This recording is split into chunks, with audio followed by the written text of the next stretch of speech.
The year is finally coming to an end, so today I'm sharing with you guys my picks for the best films of 2022.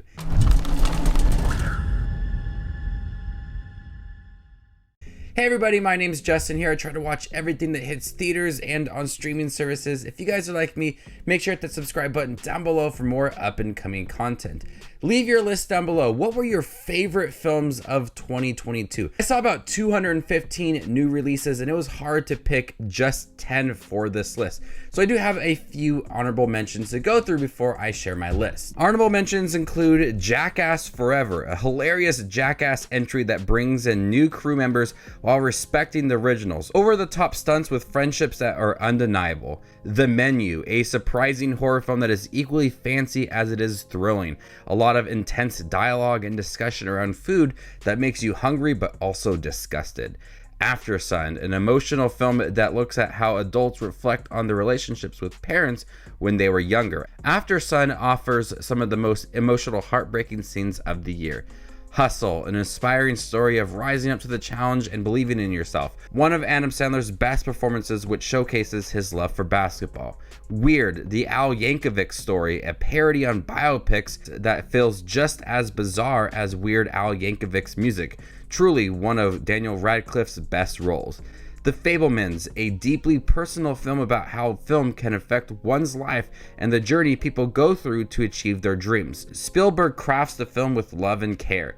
And Bullet Train, a mile-a-minute thrill ride with intense action scenes, perfectly choreographed action scenes with some outlandish moments and a cast that plays off of each other. So let's get into my top 10 list, starting with number 10, Glass Onion, a Knives Out mystery. This film was hilarious and it felt bigger than Knives Out. From the set to the cast to the story, Daniel Craig as Blanc is perfect in here. I love his accent and the way that he navigates his character and how hilarious he is. The supporting cast from Janelle Monáe and Catherine Hahn and Leslie Odom Jr. and Edward Norton, they all play off of each other very well. The story is more engaging and I found it to be absolutely hilarious, but also very intense. And there was a lot of surprises in here, a lot of moments where you expect something to happen, but it doesn't happen. And so there's a lot of twists and turns within here, what you expect from a whodunit. Rian Johnson perfectly brings a whodunit to the screen. It has that cliche moments, but has his own style to it. Coming in at number 9 is The Well. This is easily Brendan Fraser's best performance. This is a heartbreaking story, and I love the journey of this character and how it felt like a play. It's truly emotional to watch. I cried a few times in here. The acting is so good from Brendan Fraser and Sadie Sink. This film is very limited on where it is. It's just in his apartment, and there's a couple times where they go outside in his front porch. So you have to rely on these characters to deliver the film, and they do just that. The conflict that they have between the two, Sadie Sink and Brendan Fraser, that back and forth that they have as they are exploring a relationship that was lost 8 years ago. It's heartbreaking to watch. Brendan Fraser is so good in here. I can't wait to see what he does at the Oscars next year. This was an emotional film with a story that I was really interested in seeing where it was going to go and relying on those characters to carry it. Coming in 8th place is Avatar: The Way of Water. Now, I saw this film twice, and the first time I saw it, I didn't think it would crack that top 10. The second time I saw it, I got a lot more out of it, and now it is in my top 10. This is a magnificent film. It is absolutely stunning. If James Cameron sat me down and told me how he made this film, I wouldn't believe him. It's so crazy how this film looks. It is beautiful. It is groundbreaking. The visuals are absolutely stunning. But we have a lot of big action scenes from Jake Sully and his family and the villains in the story. There are so many big action scenes in here that captures the world of Pandora in a perfect way. We have this progression of family and watching Jake Sully take on this new role as a father, bringing in familiar villains in here, a familiar territory to it. At times it does feel familiar, but also expands on this world. Some touching relationships in here, like one of Jake Sully's son and this whale creature in the film, that is perfectly explored, and how these characters all rely on each other, and there's so many different creatures within this world. It gets emotional at times, it's thrilling, it's everything that you would want from a sequel where you waited 12 years for. They definitely delivered on the world of Pandora. The epic action sequences, Avatar, The Way of Water, really impressed me the second time. The first time I saw it, I don't know if I had some expectations going into it, or I just wasn't in the right mindset, but that second viewing, I was really able to just sit down and focus on the film, and I loved it. Coming in seventh place is Top Gun Maverick.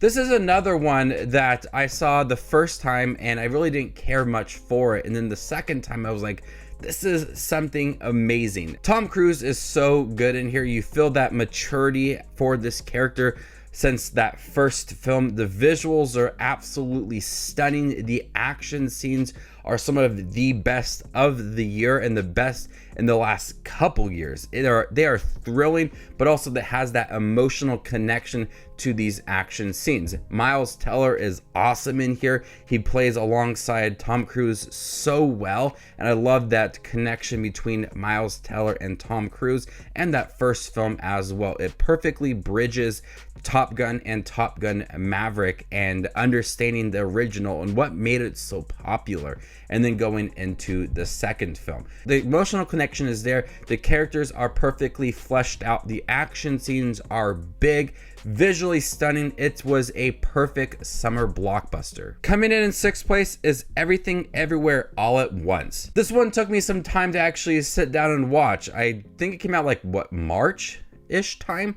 I didn't watch it till November, and so I already knew what people thought about this film going into it. Like, it was like the best film of the year, the best A24 film, and I agree, it's one of the best films of the year.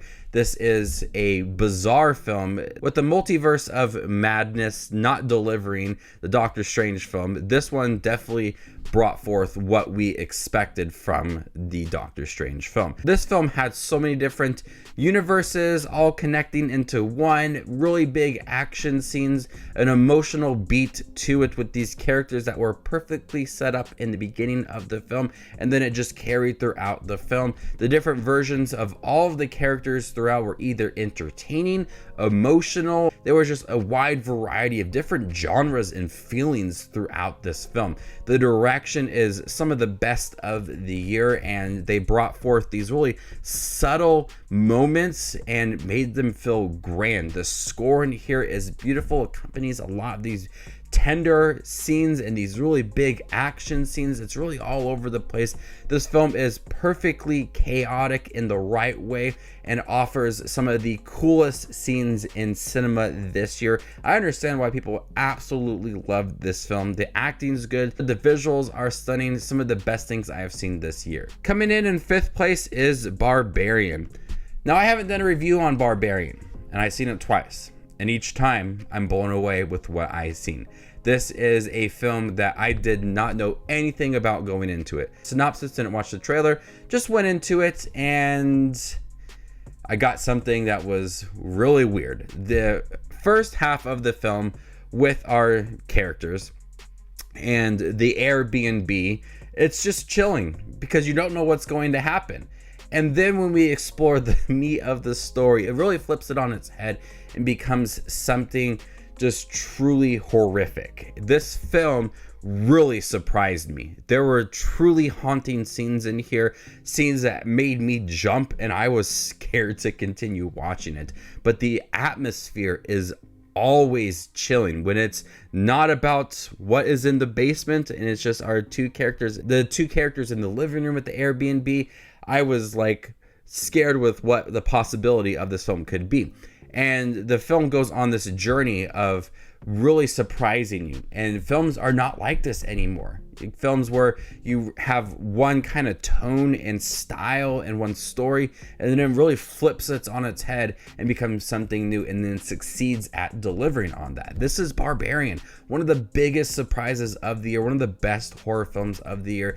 I am truly amazed with this film, and anytime I watch it, anytime I hear about it or watch clips, I'm reminded of how haunting this film is and what was given to me. Coming in fourth place is Nope. Jordan Peele's newest film is a story that I found very intriguing. Daniel Kaluuya and Keke Palmer have really great chemistry in here. They perfectly play as brothers and sisters, but that drive to capture footage of this alien species is there. You feel that intensity for the story, and whenever you see this alien species, this aircraft there, it's haunting. It's really thrilling to watch, and there's a lot of scenes where Jordan Peele just extends these scenes and gives you the most for it. He really doesn't take any quick turns for this film. Make sure that you get everything you need out of this film. The score in here is perfectly placed amongst these scenes. The acting is great. The visuals are stunning. Nope was a film that,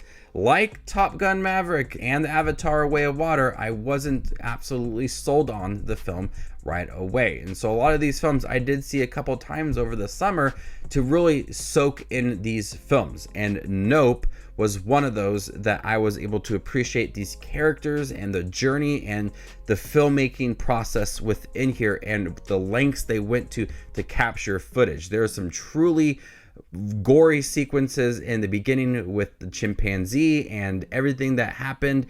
Those are all sequences that you kind of question, but they'll play a part within the film. And that's what Jordan Peele does so well, is he gives you these scenes that you have to really think about and see how they kind of connect to the overall film. Coming in third place is Babylon.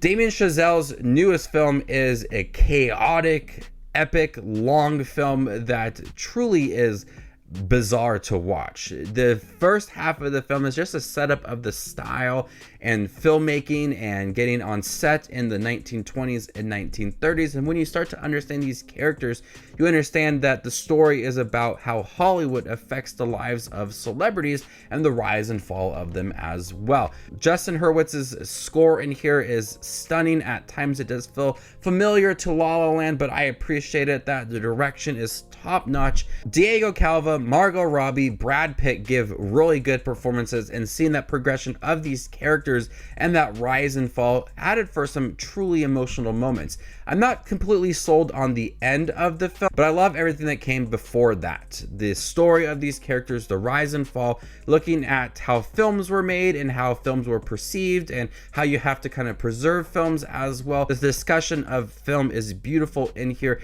There's some truly chaotic moments, especially with Tobey Maguire. The film offers such bizarre moments that you're easily entertained with them, but then you start to appreciate the story for the characters and their journey. Coming in second place is Cha Cha Real Smooth. I saw this film all the way back in January of 2022 at Sundance, and I fell in love with it right away. Cooper Raiff is in here alongside Dakota Johnson, and Cooper Raiff also directs this film, but Dakota Johnson gives a really underrated performance. Her character is very mysterious, but Cooper Raiff's character Andrew is intrigued by her and wants to know more about her, and he eventually starts to fall in love with her, and there's this relationship that develops, and he seems young and still exploring life and understanding what he really wants, and I'm easily able to connect with that. Think about my time when I was in my mid-20s and exploring life and having fun and exploring relationships and stuff. How he's able to explore new jobs and this relationship as well is something that I connected with.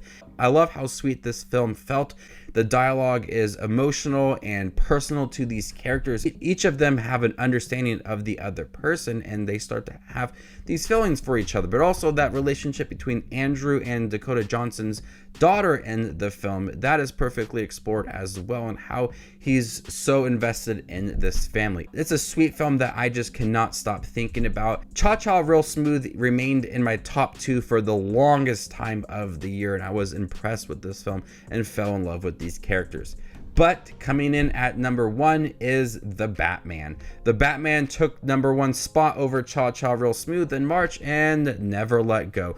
This is a gritty version of Batman. Robert Pattinson is so good in here as Bruce Wayne and the Batman. The detective story in here is engaging. You are so invested in the character's journey, and all of the side characters in here, from Zoe Kravitz and Colin Farrell and Paul Dano in the film. It is bloody, it is action packed. It is one of the best versions of the Batman I have seen. The action scenes feel so big. The Batmobile sequence with the Penguin is so entertaining. The score is so in your face and so grand. I am disappointed that it wasn't on the short list for best scores for Oscars next year, but man, this film was so good. I loved the detective side to it, how gritty it did feel. Robert Pattinson really surprised me. I didn't know what to think about him as the Batman, but he definitely delivered on what I wanted from a film. This movie was moody, it was action packed, everything you would want from a Batman film. And I know a lot of people will think this is just an easy pick, but going into it, I had high expectations and it definitely delivered, and no film lived up to this movie in 2022. So make sure to leave your list down below. What was your favorite film of 2022? And I wanted to give a quick thanks to everybody who watches my videos. I know I'm not the most entertaining movie reviewer on YouTube, but I do appreciate anybody who watches, likes, subscribes, engages on my YouTube videos, comments on them. I really do appreciate it. I've been doing this for over 10 years now. Anytime someone watches my videos, I always feel appreciative, and this is what keeps me going. So I wanted to say thank you for making 2022 such a great year, and I'm looking forward to bringing more videos to you in 2023. So leave your list down below. I really do love reading top 10 lists, so make sure to leave yours down in the comment section, and stay tuned for more up and coming content like this. My name is Just Watches Movies, and you guys stay classy, YouTube.